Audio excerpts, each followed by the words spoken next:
কিরে বন্ধু, তোর টিয়া ভাই আরে কয় টাকা জানি পাবি? 200 টাকা পাবো। আরে টাকা তো ছিল না, আর 200 টাকা পাবি।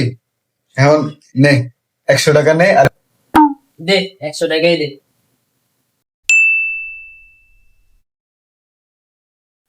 কি রে, আমি তো 200 টাকা দিয়া ভাই, তুই টাকা দিবি না? এখন বন্ধু 100 টাকা আছে রে, 100 টাকাই নে। তোর দে দে দিবি? দে।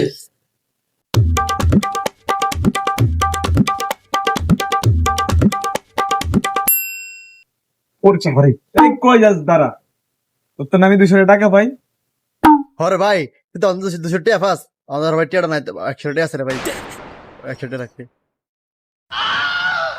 এতে টিয়া দিলে তো টিয়া পাওয়া যায় না। আচ্ছা 100 টাকা আছে, আচ্ছা দে 100 টাকাই দে।